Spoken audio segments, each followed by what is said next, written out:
pwede nilang ganapin yan sa West Philippine Sea. No? Maraming tubig doon at pwede kayo magbasaan doon. At pwede nyo rin isali yung mga Chinese doon. Ano ba yun? Tawa-Tawa Festival? Wata-Wata. Wata-Wata Festival. Siguro Wata-Wata dahil water, ano, kasi basaan. So anyway, ay bakit naman kasi doon kayo nagbasaan sa kalsada? Una, syudad yan. Kapag sinabing syudad, bising lugar. Tapos, yung San Juan, dinadaanan yan papunta sa mga syudad rin. Ibig sabihin, maraming dumadaan dyan ng mga seryosong tao. Ang nakakalungkot doon, baka merong i-interviewin sa trabahong ina-applyan ay nabasa. So, hindi natuloy yung kanyang pinapangarap sanang trabaho na magsisimula na sana yung opportunity niya sa araw na yon. Maaaring meron ding may meeting doon. May meeting kay Boss Toyo para mag-deal ng 3 million na binibenta na lumang plancha. Eh, nabasa. Sa kalsada, nagbasaan kasi. So, ibig sabihin, sa madaling salita, ay hindi naangkop yung ganong festival sa lahat ng uri ng tao. So, hindi siya pwede sa lahat. Nakaka-offend siya sa iba. No? Una, o pangalawa na yata, ay magkakaiba ng paniniwala ang tao. Kasi, hindi naman lahat Catholic.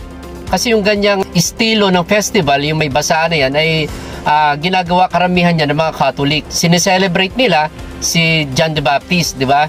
So, hindi naman lahat Catholic. Kaya maraming na-offend. Lalo na yung mga rider. So, wala silang laban. Kasi, kapag lalaban sila doon, magagalit sila, kukuyugin. No? So, hindi na pag-isipan nito ng bayan ng San Juan na ito'y maaaring pagmulan ng kaguluhan o karahasan. Buti na lang, yung ibang mga rider ay nakapag-isip-isip na hindi pumatol. Pero meron na akong nakita na video na muntik ng pumatol. At napakadelikado nun kasi pwedeng pagsimulan yun ng krimen. Siguro ang magandang suggestion ko dito ay mag-provide sila ng malaking lugar para magbasaan at yung mga i-involve na mga tao ay willing mabasa at mambasa. Yun ang siguro magandang suggestion. Tapos, siguro sa probinsya walang problema yan eh. Kaya lang pag syudad talaga, alanganin talaga, no? For example, pwede nilang ganapin yan sa West Philippine Sea, no? Maraming tubig doon at pwede kayo magbasaan doon. At pwede nyo ring isali yung mga Chinese doon. Biro lang, biro lang. Pero anyway, ang maganda naman dito ay humingi ng pasensya ang bayan ng San Juan.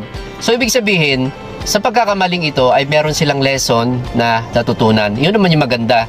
So, kailangan lang dito magpatawaran, no? Patawarin natin yung mga nakabasa sa atin. Kahit nakakaasar. Kapag sa'yo nangyari yun, parang nakakaasar yun, wala kang laban, babasain ka. Siguro, next time, marami sigurong lalabas dyan na suggestion para ayusin nila sa susunod. Pagkakalam ko, matagalan nilang hindi ginagawa yan. Kaya siguro, baka hindi na naangkop sa panahon ngayon, ay pagbigyan natin yung kanilang pagkakamali at bigyan natin ng second chance. Huwag naman nating i-bash, no?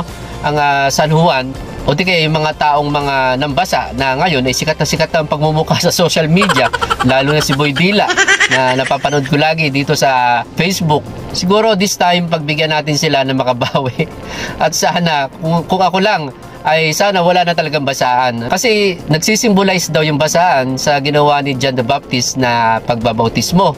Pero kung aaralin natin ang salita ng Diyos, si John the Baptist ay naglublob sa tubig ng mga tao na may willingness na magpabaptize or magpabasa, magpalubog sa tubig. Ibig sabihin, may consent yung pambabasa sa kanila.